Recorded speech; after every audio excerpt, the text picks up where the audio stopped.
वंदे मातरम। हमने अब तक चर्चा की शीत युद्ध के दौर में कि किस तरीके से समकालीन विश्व राजनीति की शुरुआत हुई और समकालीन विश्व राजनीति की शुरुआत के साथ ही द्वितीय विश्व युद्ध है वो समाप्त हुआ और शीत युद्ध का दौर है उसकी शुरुआत हुई।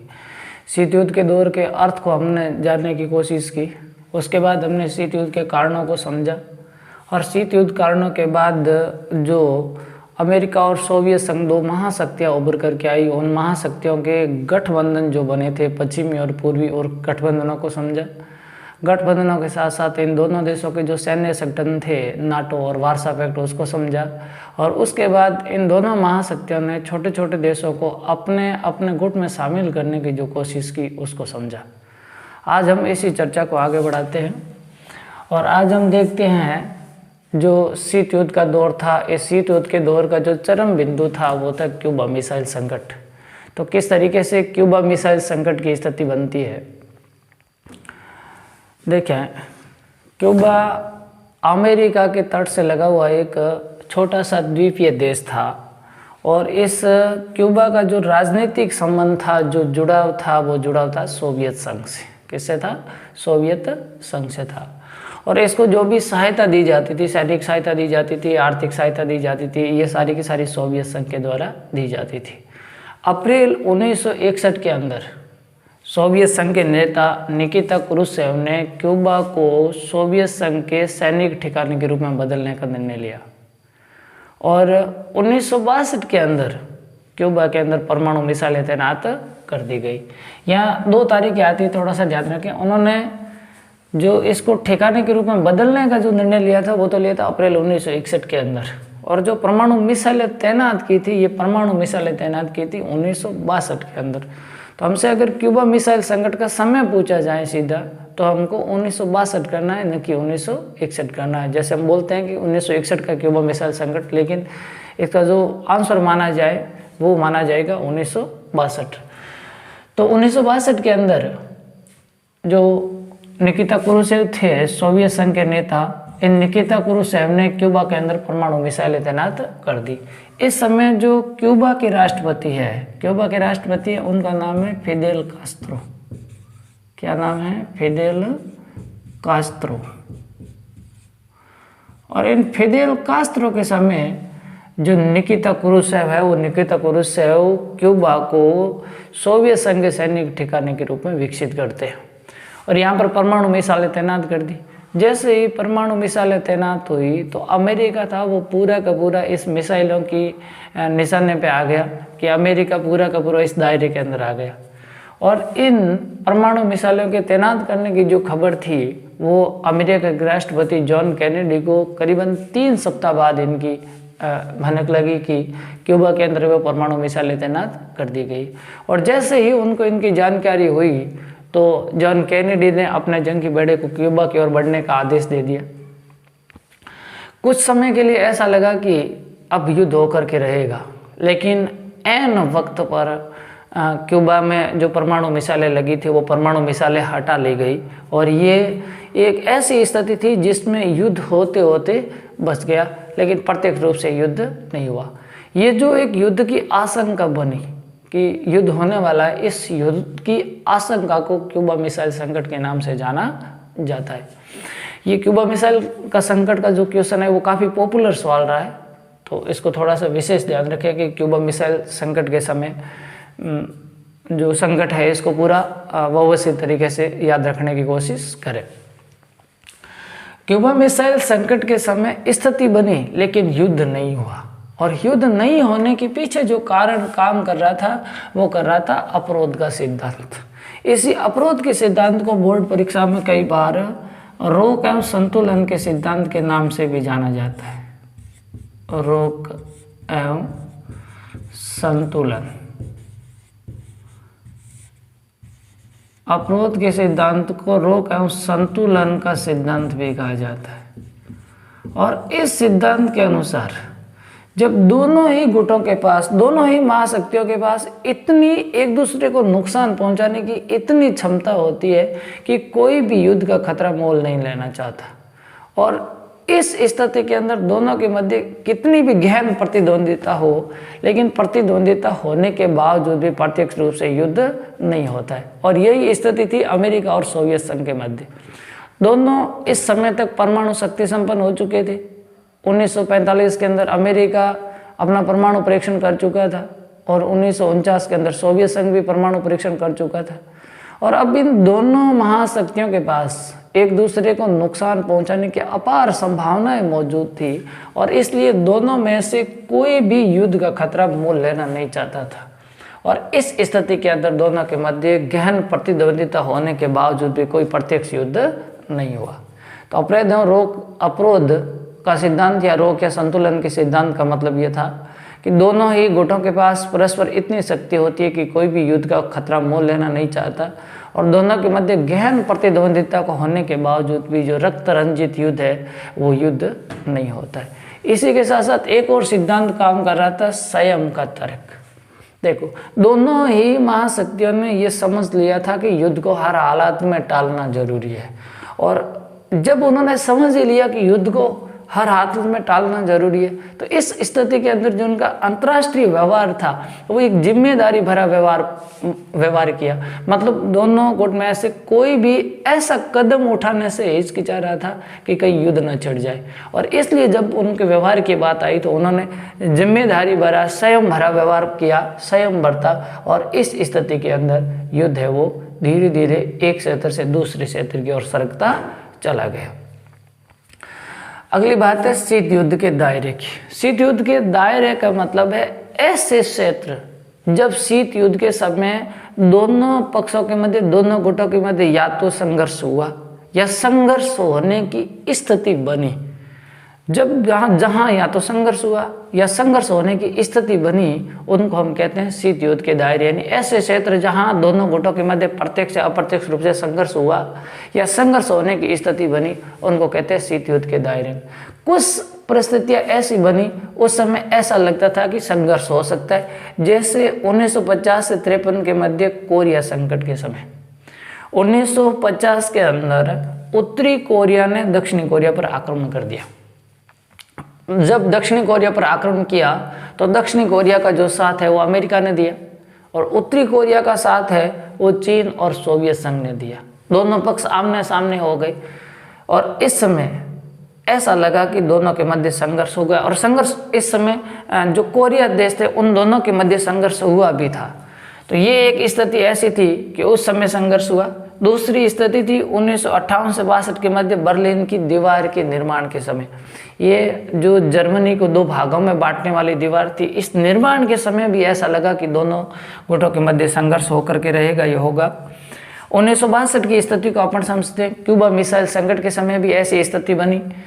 और इसके बाद 1960 के दशक में कांगो संकट के समय, अफ्रीका के एक देश था कांगो, इस कांगो संकट के समय भी ये स्थिति बनी। ये कुछ ऐसी स्थितियाँ थी कि उस समय ऐसा लगा कि दोनों संघर्ष होने की स्थितियाँ थी। इन समय संघर्ष के अवसर आए कि इन देशों के मध्य छोटे बड़े संघर्ष हुए। लेकिन 1960 के दशक के आते आते दोनों महाशक्तियों के मध्य जो शीत युद्ध की जकड़ थी वो जकड़ धीरे धीरे ढीली पड़नी शुरू हुई और धीरे धीरे जो शीत युद्ध का जो संघर्ष था, जो तनाव था, जो प्रतिद्वंदिता थी वो कम होना शुरू हो गई। 1960 के दशक में 3 बहुत ही अच्छे कदम उठाए और 3 समझौते किए गए। और इन समझौता का उद्देश्य था कि शीत युद्ध के दौर के अंदर जो हथियारों की आपस में होड़ लगी थी, इन हथियारों की होड़ पर प्रतिबंध लगाया जाए। और इसके लिए उन्होंने पहला समझौता किया परमाणु अप्रचार संधि, जिसको अपन एनपीटी के नाम से जानते हैं।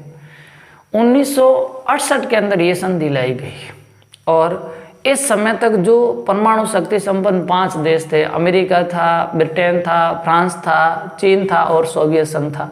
तो इन देशों के द्वारा 1968 के अंदर ये परमाणु अप्रचार संधि एनपीटी लाई गई। हालांकि एनपीटी जो देश अब तक परमाणु शक्ति संपन्न थे या जिनके पास परमाणु हथियार थे उन पर प्रतिबंध लगाने की कोई बात नहीं करती है, लेकिन इससे आगे दूसरे देशों के पास ये परमाणु तकनीकी नहीं जाएगी और कोई अन्य देश परमाणु हथियार वो नहीं बनाएगा, इस पर प्रतिबंध लगाने के लिए संधि लाई गई थी। 5 मार्च 1970 को इस संधि पर हस्ताक्षर हुए। दूसरी संधि हुई परमाणु परीक्षण प्रतिबंध संधि 1996 के अंदर, और तीसरी संधि हुई परमाणु प्रेक्षपात्र परिसीमन संधि। ये 3 कदम ऐसे थे जो हथियारों की होड़ पर लगाम लगाने के लिए उठाए गए। यानी ये वे कदम थे जब शीत युद्ध के दौर की जो जकड़ थी, जो पकड़ थी, वो धीरे धीरे कमजोर होना शुरू हो गई। और इसके बाद 1960 की बहुत बड़ी घटनाएं सामने आई गुटनिरपेक्षता आंदोलन के रूप में। इस समय शीत युद्ध को, यानी शीत युद्ध के समय जो विश्व 2 भागों में बटा हुआ था, उसको मिलना शुरू हो गई चुनौती।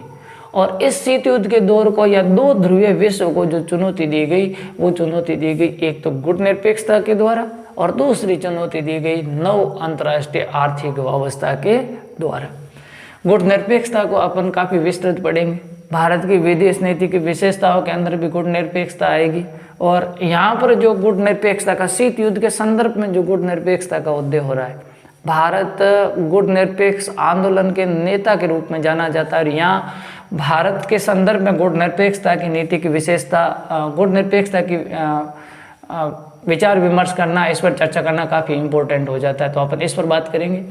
नव अंतर्राष्ट्रीय आर्थिक व्यवस्था, जब एशिया और अफ्रीका के कुछ देश, जो नए देश, जिस अधिकांश इसके जो देश थे वो गुटनिरपेक्ष आंदोलन में शामिल थे, और ये देश जब स्वतंत्र हो रहे थे, तो इन देशों ने अपने लिए एक अलग नीति को अपनाया अपनी अर्थव्यवस्था के निर्धारण, क्योंकि इन दोनों गुटों के पास जो साम्यवादी और पूंजीवादी मॉडल थे, वो मॉडल इन देशों के लिए उपयुक्त नहीं थे।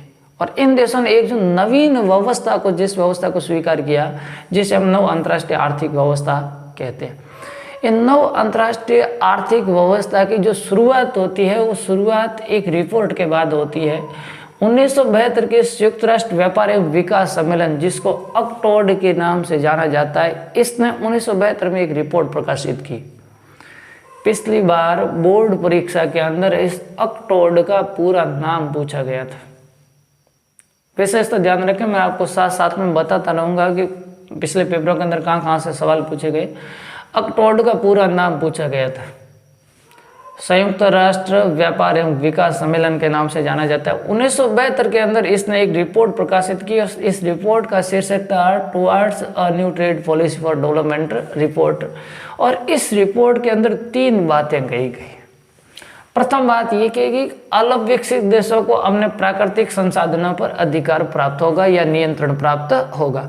अब तक इन अल्प विकसित देशों के संसाधनों का प्रयोग विकसित देश करते आ रहे थे, लेकिन इसके बाद जो अल्प विकसित देश है, इन अल्प विकसित देशों के संसाधनों पर इनका अपना नियंत्रण होगा, ये स्वयं इनको नियंत्रित करेंगे। दूसरी इस रिपोर्ट की बात यह थी कि अल्प विकसित देशों की पहुंच विकसित देशों के बाजार तक होगी। यानी अब तक जो विकसित देश थे अपने उत्पाद सामान को अल्प विकसित देशों के अंदर बेचा करते थे, लेकिन अब अल्प विकसित देश है वो भी अपने व्यापार को विकसित देशों तक पहुंच सकेंगे। और तीसरी बात थी कि पश्चिमी तकनीकी की लागत कम होगी। अधिकांश अल्प विकसित देशों के पास अपनी टेक्नोलॉजी नहीं थी और वो अपने वस्तुओं के निर्माण के लिए तकनीकी को पश्चिमी देशों से आयात करते थे, लेकिन अब जो पश्चिमी देश से जो तकनीक की आयात होगी उसकी लागत कम होगी। और अगली बात थी अंतर्राष्ट्रीय संस्थाओं के अंदर इन अल्प विकसित देशों की भूमिका बढ़ेगी। अब तक IMF है, विश्व बैंक है, ऐसी संस्थाओं के अंदर विकसित देशों को ही प्रमुख भूमिका थी, लेकिन अब इस रिपोर्ट के बाद अल्प विकसित देशों की इन अंतर्राष्ट्रीय आर्थिक संस्थाओं में भी इनकी भूमिका को बढ़ाया जाएगा। और इसके बाद साथ साथ गुटनिरपेक्षता आंदोलन भी अपना जो ध्यान है वो किस ओर देना शुरू कर दिया, आर्थिक मुद्दों की ओर अपना ध्यान केंद्रित कर दिया। और इस स्थिति के अंदर धीरे धीरे जो शीत युद्ध था वो एक क्षेत्र से दूसरे की ओर खसकता चला गया। इसकी जो जकड़ थी वो कमजोर हो गई। इसके साथ जो अल्प विकसित और पिछड़े देश थे, मैं अल्प विकसित और पिछड़े शब्द उन देशों के लिए प्रयोग कर रहा हूँ जो अभी अभी औपनिवेशिक दासता से स्वतंत्र हुए थे, और ये देश अधिकांश एशिया और अफ्रीका महाद्वीप के थे। इन देशों ने गुटनिरपेक्ष नीति को अपना आधार बना लिया। कारण ये भी था कि ये देश एक लंबी औपनिवेशिक दासता के बाद स्वतंत्र हुए थे, और इन देशों के लिए अपनी स्वतंत्रता को बनाए रखना सबसे ज़्यादा महत्वपूर्ण था, क्योंकि ये फिर से लंबे संघर्ष के बाद स्वतंत्र हुए थे, तो फिर से गुलाम होकर के अपनी स्वतंत्र विदेश नीति को त्यागना नहीं चाहते थे, और इसलिए इन्होंने गुटनिरपेक्षता को स्वीकार किया। थोड़ी सी अपन गुटनिरपेक्षता के बारे में बात करते हैं। अगर हम गुट निरपेक्षता का सीधा सामान्य अर्थ समझने की बात करें तो कोई गुट नहीं, यानी इस समय जब शीत युद्ध का दौर चल रहा था, पूरा विश्व दो गुटों में बंट रहा था, तो इस संदर्भ में शीत युद्ध का मतलब था कि विश्व के किसी भी सैन्य गठबंधन में शामिल नहीं होते हुए स्वतंत्र रूप से अपनी विदेश नीति का संचालन करना, यानी किसी भी गुट में शामिल नहीं होंगे और स्वतंत्र रूप से अपनी विदेश नीति का संचालन करेंगे। गुट निरपेक्षता में शामिल होने वाले देशों के लिए शर्त भी यही थी कि जो गुट निरपेक्ष देश होंगे वो किसी भी सैन्य गठबंधन से अपना संबंध नहीं रखेंगे, अपने देश के अंदर किसी भी देश की सेना को रखने नहीं देंगे, दूसरी अपनी विदेश नीति का वो स्वयं संचालन करेंगे। यही गुट निरपेक्ष आंदोलन की शर्तें थी। तो ये एशिया और अफ्रीका के देश अपनी स्वतंत्र विदेश नीति का संचालन करना चाहते थे, वो इसके अंदर शामिल हुए। यानी इसके अंदर शामिल देश है वो किसी भी गुट में शामिल नहीं थे, यानी किसी भी सैन्य गुट में शामिल नहीं होते हुए स्वतंत्र रूप से अपनी विदेश नीति का संचालन करना। लेकिन यह किसी भी गुट में शामिल होने का मतलब एकदम तटस्थता नहीं है। ये देश इन दोनों देशों के मध्य जो तनाव है, जो संघर्ष है, उसको कम करने की हर संभव कोशिश करेंगे और इसके लिए वो सक्रिय हस्तक्षेप करने के पक्ष में थे। यानी गुट निरपेक्षता का मतलब तटस्थता या निष्क्रियता नहीं होकर के सक्रिय भागीदारी की नीति है और इसके तहत ये देश इन दोनों महाशक्तियों के मध्य जो तनाव है, संघर्ष है, उसको कम करने की कोशिश करेंगे। गुट निरपेक्ष आंदोलन की आधारशिला रखी गई 1955 में। 1955 के अंदर बांडुंग के अंदर एक सम्मेलन हुआ और इस बांडुंग सम्मेलन के अंदर गुट निरपेक्षता की आधारशिला रखी गई और गुट निरपेक्षता का जो प्रथम शिखर सम्मेलन है वो 1961 में हुआ बेलग्रेड के अंदर। और इस सम्मेलन के अंदर, प्रथम सम्मेलन के अंदर कुल 25 सदस्य देशों ने भागीदारी की और ये 25 जो सदस्य देश है ये गुट निरपेक्ष आंदोलन के प्रारंभिक सदस्य देश माने जाते हैं और 5 देश है वो गुट निरपेक्ष आंदोलन के संस्थापक सदस्य देश माने जाते हैं, जिसमें भारत, मिस्र, यूगोस्लाविया, इंडोनेशिया और घाना की बात आती है। इन 5 देशों के जो व्यक्ति थे, भारत से गुट निरपेक्षता आंदोलन के अंदर थे पंडित जवाहरलाल नेहरू, मिस्र से थे गमाल अब्दुल नासिर और यूगोस्लोवाकिया से थे जोसिफ ब्राज टिटो। इन तीनों को नेहरू, नासिर, टिटो के नाम से भी जाना जाता है। इंडोनेशिया से जो व्यक्ति थे वो थे सुकर्णो और घाना से जो व्यक्ति थे वो थे वामे एनक्रुमा। इन 5 देशों को और इन व्यक्तियों को गुट निरपेक्ष आंदोलन का संस्थापक माना जाता है। अब बात आती है, भारत ने गुट निरपेक्ष आंदोलन की नीति को स्वीकार किया। शीत युद्ध के संदर्भ में भारत की गुट निरपेक्ष आंदोलन के नेता के रूप में भूमिका क्या रही? यानी एक साइड भारत गुट निरपेक्ष आंदोलन का नेतृत्व कर रहा है और इस नेतृत्व के समय शीत युद्ध के संदर्भ में भारत की भूमिका क्या रही? तो पहले बताएंगे भारत ने इस संपूर्ण शीत युद्ध के दौर के अंदर जो सकारात्मक भूमिका निभाई, जो एशिया और अफ्रीका की 9 स्वतंत्र देशों को अपने स्वतंत्र विदेश नीति के संचालन का अवसर प्रदान किया। यूं कहें कि तीसरा विकल्प दिया, नाटो और वार्सा पैक्ट को छोड़ करके गुट निरपेक्षता आंदोलन। तो भारत ने पहला काम यह किया कि अपने आप को किसी भी गुट में शामिल नहीं किया, दोनों गुटों को अपने आप में स्वतंत्र रखा और इसके साथ साथ जो एशिया और अफ्रीका के 9 स्वतंत्र अलग विकसित देश थे उनको भी इन गुटों में शामिल होने का विरोध किया। यानी जो तनाव था उसको कम करने का कोशिश किया। दूसरी बात, दोनों गुटों के मध्य प्रतिद्वंद्विता कम करने की हर संभव कोशिश की। भारत ने यह प्रयास किया कि दोनों गुटों के मध्य जो संघर्ष है वो कम हो जाए। एग्जाम्पल के तौर पे जैसे कोरिया संकट के समय पंडित जवाहरलाल नेहरू ने कोरिया संकट के समय दोनों के मध्य संघर्ष को कम करने के लिए बहुत ही महत्वपूर्ण भूमिका निभाई थी। अपने नेताओं और राजनीतिज्ञों का उपयोग मध्यस्थता के लिए करना, पंडित जवाहरलाल नेहरू ने कोरिया संकट के समय मध्यस्थता की भूमिका निभाई। ऐसे संगठनों को मजबूत बनाने की कोशिश की जो किसी भी गुट से जुड़े हुए नहीं थे, जैसे यूएन। पंडित जवाहरलाल नेहरू की यूएनओ में अगाध आस्था थी और वो इनको मजबूत इसलिए करना चाहते थे कि सत्ता के अगर अलग अलग केंद्र विकसित हो जाएंगे, शक्ति का ध्रुव अमेरिका और सोवियत संघ से हट जाएगा, तो इनके मध्य जो तनाव है, वो प्रतिद्वंदिता है, वो अपने आप कम हो जाएगी। इसके बाद हम देखेंगे भारत ने गुट निरपेक्षता की नीति क्यों अपनाई, का अपनाने के क्या कारण